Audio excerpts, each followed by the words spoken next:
Hindi lahat ng aso ay simpleng alaga lang. May mga breed na sobrang mahal, halos kasing halaga ng bahay o mamahaling kotse. Ang iba naman ay limited lang sa buong mundo at para lang sa mayayaman. Sino kaya sila at bakit sobrang mahal nila? Kung kaya't sa video na ito ay aalamin natin kung saan sila nagmula. Pero bago tayo magsimula ay baka pwedeng pa-like ng video na ito. Malaking bagay na yan sa aming mga content creator. Maraming salamat po. At ngayon simulan na natin. Number 10, Afghan Hound. Ang Afghan Hound ay isa sa pinaka-natatanging aso sa buong mundo. Sa unang tingin pa lang mahahalata mo agad ang kakaibang karisma nito, kung saan mahaba at smooth ang balahibo, taas noo ang tindig at mayroong piercing eyes. Hindi basta naglalakad ang asong ito, kundi tila dumudulas o lumulutang sa bawat hakbang. Para itong creature na isinilang hindi lamang para maging alaga, kundi bilang isang simbolo ng ganda, lakas at kalayaan. Mula pa sa mga sinaunang kabundukan ng Afghanistan, Pakistan at Northern India, unang pinalaki ng mga nomadic tribe ang Afghan Hound para sa pangangaso. Noon hindi basta mga maliliit na hayop ang hinahabol nila, kundi mga gazelle, deers at ayon sa ilang sinaunang kwento, pati na rin mga leopards. May mga alamat na nagsasabing nagagawang lapitan ng isang hound ang isang leopard, kagatin ito sa leeg at wasakin ng backbone gamit ang kanyang matitibay na jaw.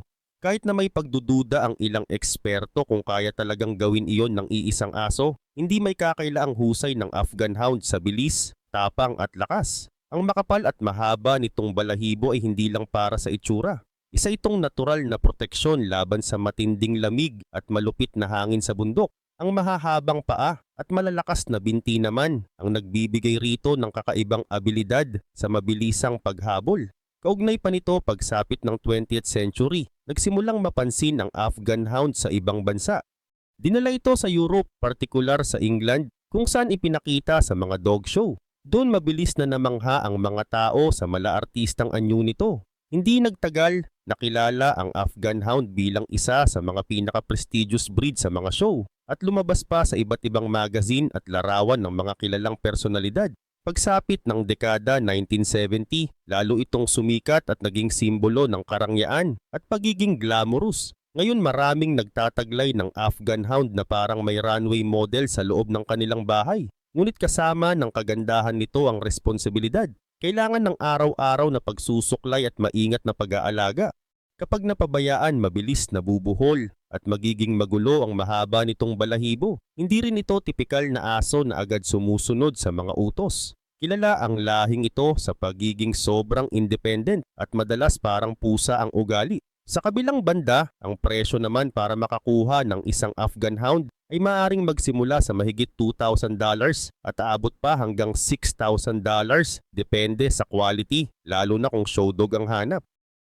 Number 9, Pharaoh Hound. Kung may asong parang lumabas mula sa lumang obra, walang iba kundi ang Pharaoh Hound. Ang itsura nito ay tila living picture mula sa mga sinaunang guhit, dahilan kung bakit matagal na inisip ng marami na galing ito mismo sa Egypt. May mga nagkukunwaring patunay noon dahil kahawig daw ng mga nakaukit na aso sa mga hieroglyph ang anyo ng lahi. Ngunit pinatunayan ng modern science na iba ang pinagmulan nito. Ayon sa mga pag-aaral gamit ang DNA, hindi ito lumaki sa tabi ng mga pharaoh kundi nagmula sa bansang Malta. Kaya sa halip na sumama sa mga hari sa pangangaso, mas malamang na naghabol ito ng kuneho kasama ng mga magsasaka sa mga farm. Kahit na wala ang alamat na nagmula ito sa Egypt, hindi naman nabawasan ng ganda at kakaibang aura ng Pharaoh Hound. Isa itong aso na matikas at malakas.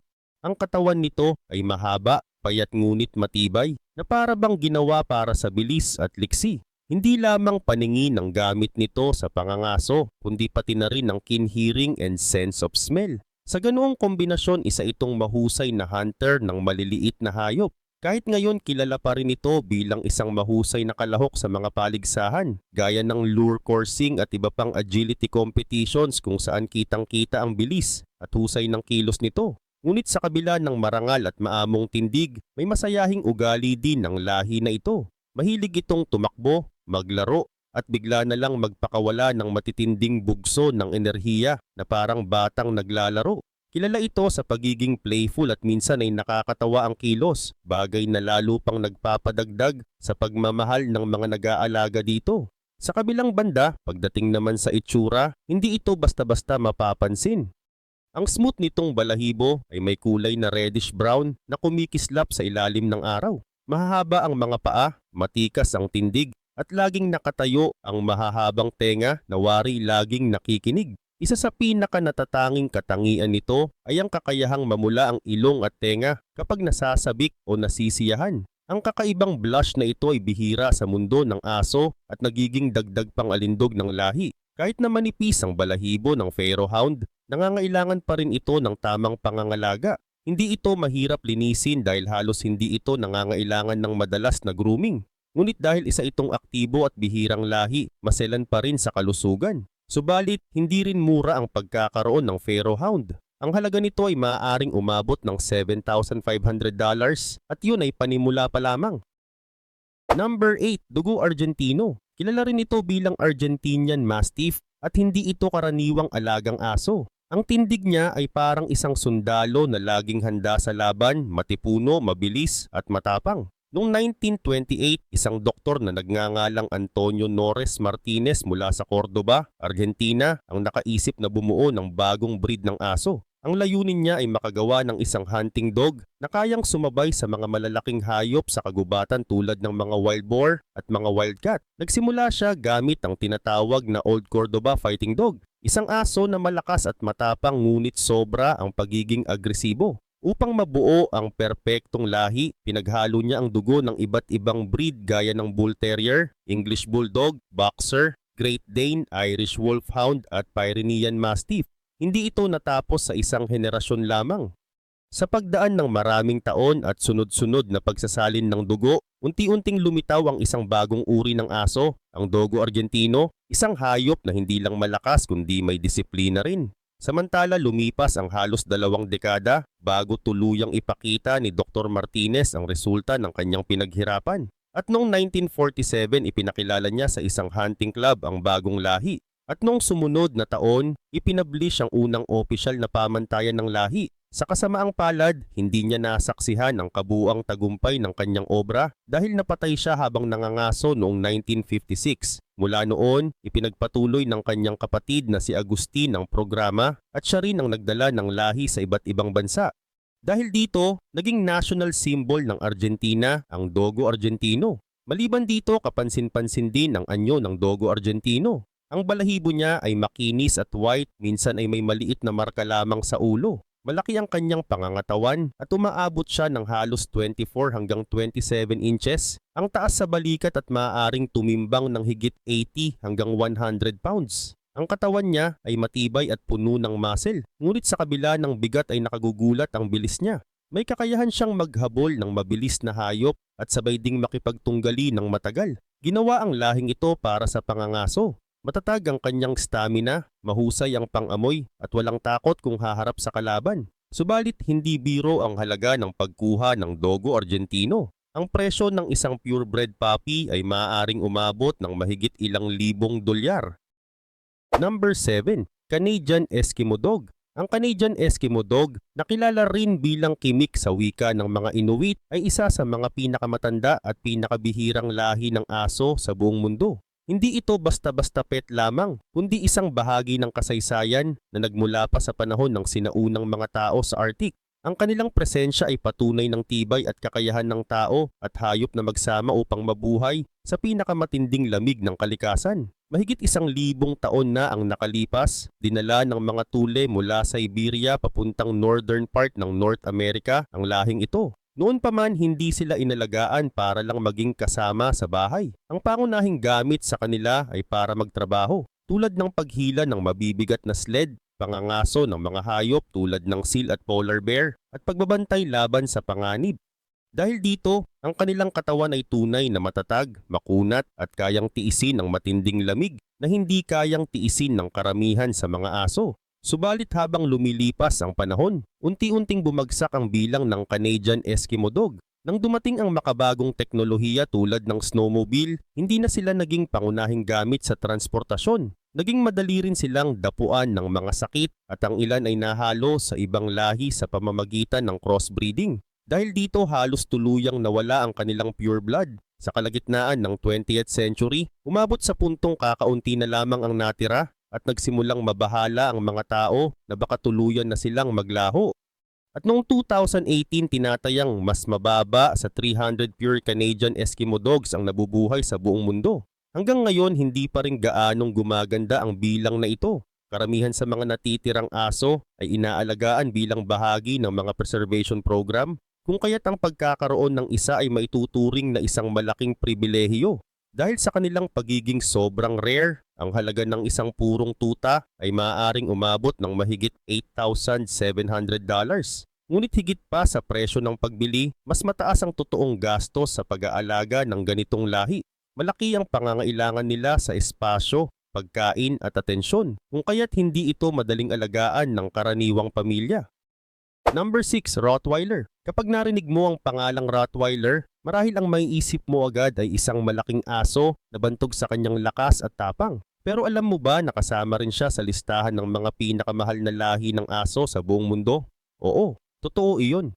Kahit mukhang karaniwan lang sila at madalas makita sa iba't ibang bansa, hindi biro ang presyo at gastusin kapag tunay na dekalidad na Rottweiler ang pinag-uusapan. Noong sinaunang panahon sa Germany, tinawag silang Rottweiler Metzgerhund, na ang ibig sabihin ay aso ng mga butcher mula sa Rottweil. Noon hindi sila alaga para sa bahay o decoration lamang. Ang tunay na layunin nila ay magtrabaho. Ginagamit sila upang magpastol ng mga baka at kalabaw, at sila rin ang humihila ng kariton na may lamang karne papunta sa palengke. Ibig sabihin ng kanilang katawan ay nilikha para sa tibay, lakas at walang kapantay na sipag.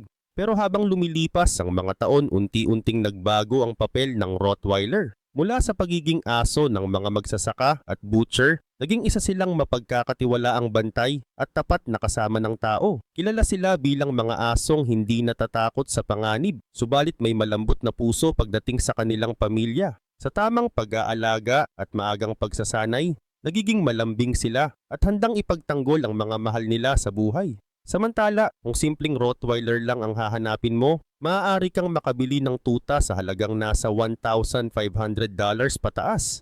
Ngunit ibang usapan na kapag ang pinili mo ay pure breed mula sa sikat na German bloodline. Ang ganitong klase ng Rottweiler ay maaaring umabot mula $5,000 hanggang $9,000 depende sa breeder at pedigree. At tandaan, iyan pa lang ay presyo ng mismong pagbili. Hindi pa kasama rito ang iba pang gastusin sa pag-aalaga. Sa unang taon ng pagkakaroon ng Rottweiler, inaasahang aabot sa mahigit $2,500 hanggang $4,700 ang gastos. Kasama na rito ang pagkain, vaccine, regular na check-up, crate, leash at training. Pagkatapos ng unang taon, bumababa ng kaunti ang expenses, ngunit mananatili pa ring mataas. Karaniwang nasa $1,500 hanggang $1,900 ang kailangan bawat taon para sa pagkain, gamot at regular na pangangalaga. Number 5, Chow Chow. Sa unang tingin mapagkakamalan mong laruan ang Chow Chow dahil sa napakakapal nitong balahibo at mala teddy bear na hitsura. Ngunit ang lahing ito ay hindi basta ordinaryo. Isa ito sa pinakamatandang uri ng aso sa buong mundo na may pinagmulan pa sa hilagang bahagi ng China libu-libong taon na ang nakalilipas. May mga pag-aaral na nagsasabing umabot sa mahigit 8,000 years na silang umiiral. Kaya masasabi na kasama na sila ng tao bago pa man dumating ang maraming sibilisasyon. Noon pa man ginamit ang Chow Chow sa iba't ibang gawain mula sa pangangaso, pagbabantay, pag-aalaga ng mga hayop at maging sa paghila ng cart. Sa katunayan, naging paborito rin silang alaga ng mga emperor, tanda ng mataas na pagpapahalaga sa kanilang kakayahan at tindig. Isa sa pinakakapansin-pansin sa Chow Chow ay ang malalion na balahibo sa kanilang leeg at ulo na nagbibigay ng anyong maringal at kahanga-hanga. Ngunit higit pa roon may kakaiba pa silang katangian na bihira sa mga aso. Ang kanilang dila ay kulay blue-black. Tanging ang Chow Chow at ang Shar-Pei lang ang may ganitong uri ng dila sa buong mundo. Kapag nakita mo sila, tiyak na agad silang tatatak sa iyong isipan dahil sa kakaibang kombinasyon ng anyo at kulay. Gayun din naman, hindi tulad ng ibang aso na laging sabik sa atensyon ng kanilang amo, ang Chow Chow ay may personalidad na tahimik at medyo mailap. Kilala sila sa pagiging independent at minsan ay tila malamig sa pakikitungo. Hindi sila tipo ng aso na palaging tatawag ng iyong pansin o hahabol-habol sa iyo. Sa halip mas pinipili nilang bumuo ng malalim na relasyon sa isa o dalawang miyembro ng pamilya lamang. Kapag nakuha mo ang kanilang tiwala, magiging tapat at protektado ka nila habang buhay. Subalit, hindi rin biro ang mag-alaga ng chow chow. Ang isang tuta mula sa maaasahang breeder ay maaring umabot sa halagang ilang libong dolyar. At kung isasama pa ang mga gastusin sa buong buhay nila, tulad ng pagkain, regular na check-up sa veterinary at pangangalaga sa kalusugan, maaari itong lumampas sa $20,000 o higit pa. Isa sa pinakamalaking responsibilidad ng owner ng chow chow ay ang kanilang balahibo. Ang makapal nilang coat ay madaling magkaproblema kung hindi nalilinis o nasusuklay ng tama. Para sa mga rough-coated na chow, mas mainam na araw-araw na sinusuklay upang hindi mamuo ang buhol-buhol na balahibo at para maiwasan ang skin infections. Number 4. Lowen. Isa sa pinakamaliit ngunit pinakakaakit-akit na aso sa mundo ay ang tinatawag na Lochen o mas kilala bilang Little Lion Dog. Mahaba ang kasaysayan ng lahing ito na nagsimula pa noong panahon ng Renaissance. Sa mga lumang painting noong 16th century, makikita ang maliliit na aso na nilagyan ng braid o ginupitan upang magmukhang leon. Ngunit hanggang ngayon may debate pa rin ang mga historians kung ang mga asong yon ay tunay na Lochen o baka mga relatives lamang ng bichon na ginupitan sa style na uso noon. Kilala ang Lochen bilang aso ng mga maharlika. Sa mahabang panahon sila ay naging paboritong kasama ng mga prinsesa, reyna at iba pang miyembro ng mataas na lipunan. Nakaupo sila sa malalambot na upuan, natutulog sa tabi ng kanilang amo at sinasabing nagsilbi pa silang parang natural heater tuwing taglamig dahil sa kanilang lion cut. May paniniwala rin na ang kanilang balahibo ay nakakatulong para sumalo ng kuto at tik, kaya mas protektado ang kanilang amo. Ngunit pagsapit ng 19th century, unti-unting nagkaroon ng mas malinaw na identity ang lahi sa mga bansang Belgium, Germany at Netherlands. May mga nag-alaga at nagparami sa kanila bilang espesyal na breed. Sinasabi rin ng ilang eksperto na maaaring ang ilan sa kanilang mga ninuno ay galing pa sa Tibet na kalaunan ay hinalo sa mga lokal na aso gaya ng Spitz at Terrier. Dahil dito nagkaroon sila ng magandang kombinasyon ng katalinuhan at kagandahan. Subalit dumating ang matinding pagsubok noong World War II. Umabot sa puntong halos tuluyang nawala ang lahi. Mabuti na lamang at isang babaeng taga-Belgium na si Madame Bennert ang nagpakita ng malasakit. Noong 1944 nagsimula siya ng breeding program upang iligtas ang Lochen mula sa tuluyang pagkalipol. Kalaunan ay nakipagtulungan siya sa isang veterinary na si Dr. Hans Rickert at sa kanilang dedikasyon muling nabuhay ang lahi. Samantala dahil sa kakaunti lamang ang naipapanganak na Lochen taon-taon, hindi nakapagtataka na napakamahal ng kanilang presyo. Ayon sa mga records, ang halaga ng isang Lochen puppy ay maaaring magsimula sa $6,000 at umabot pa hanggang $12,000. Sa kabila nito, sinasabi ng mga mahilig sa lahi na sulit ang kanilang halaga dahil sa kakaibang kagandahan at personality ng asong ito. Number 3, Samoyed. Ang Samoyed ay kilala bilang smiling snow angel ng mundo ng aso dahil sa makapal na white na balahibo at palagi ang pagngiti na tinatawag na Sami Smile. Parang lumabas ito mula sa isang enchanted story, pero huwag basta paloko sa ganda at lambot ng balahibo. Sa likod nito ay may napakayamang kasaysayan at kaakibat na responsibilidad. Mula pa sa malamig na Siberia nagmula ang lahing ito. Kasama sila ng mga Samoyedic people sa araw-araw na pamumuhay. Hindi lamang sila alagang aso, kundi katuwang din sa mabibigat na gawain tulad ng paghila ng sled, pag-aalaga ng mga reindeer, at pagbibigay ng init sa katawan ng kanilang mga tao sa gitna ng malupit na lamig ng Arctic. Sa loob ng maraming siglo, ang Samoyed ay nagpatunay ng katapatan at tibay. Maging mga pag-aaral sa DNA ang nagpapatunay na nanatiling malapit sa kanilang sinaunang lahi ang mga Samoyed hanggang ngayon. Sa kabilang banda, pagdating naman sa kalusugan, karamihan sa Samoyed ay malalakas at matibay at kadalasang umaabot ng hanggang 12 years ang buhay. Gayunpaman may ilang karaniwang kondisyon na maaaring mamana tulad ng hip dysplasia at isang sakit sa bato na tinatawag na Samoyed hereditary glomerulopathy na mas madalas tumama sa mga lalaking aso. Dahil sa kanilang makapal na balahibo, kailangan din silang bantayan laban sa sobrang init ng panahon dahil madaling mag-init ang kanilang katawan. Gayun din naman kung titingnan ang presyo, kabilang ang Samoyed sa mga mamahaling aso. Ang isang maayos na bred puppy ay maaring nagkakahalaga mula $3,000 hanggang sa higit $14,000 depende sa breeder, bloodline at lugar. At hindi doon nagtatapos ang gastos. Ang pag-aalaga ng Samoyed ay nangangailangan ng regular na grooming, high-quality foods at madalas na pagbisita sa veterinary. Kung nais mong mapanatiling malinis at maganda ang kanilang malaulap na itsura, kailangan ng sipag at malaking budget. Number 2, Tibetan Mastiff. Ang lahing ito ay nagmula pa sa matataas at malamig na kabundukan ng Tibet at Nepal. Noon pa mang sinaunang panahon, hindi sila inalagaan bilang decoration o pet for amusement. Ang tunay na dahilan ng kanilang pag-iral ay para magbantay at magprotekta ng mga hayop laban sa wild predator tulad ng mga wolf, bear at maging ang leopard. Ang kanilang makapal at malagrabing balahibo ay nagsisilbing proteksyon laban sa polar climate ng Himalayas. Pero bukod sa init na ibinibigay nito, nagdadagdag din ito sa kanilang kakaibang anyo. Kapag tumayo ang isang Tibetan Mastiff, lalo na ang mga lalaking nasa hustong gulang, aabot ang bigat nila ng higit sa 150 pounds. Dagdagan pa ng mane-like fur sa leeg at balikat at makikita mo kung bakit madalas silang ihambing sa isang leon. Ang kanilang presensya ay sapat na para mapaurong ang sinumang may masamang plano. Samantala sa paglipas ng panahon hindi lamang sila naging bantay ng mga herd at monasteryo, kundi naging simbolo rin ng karangyaan. Sa bansang China, naging tanyag ang Tibetan Mastiff bilang aso ng mga mayayaman at makapangyarihan. May naitalang pagkakataon kung saan isang tuta ng lahing ito ang naibenta sa halagang umaabot ng $1.9 million. Para sa isang aso, yun ay tunay na nakamamanghang halaga.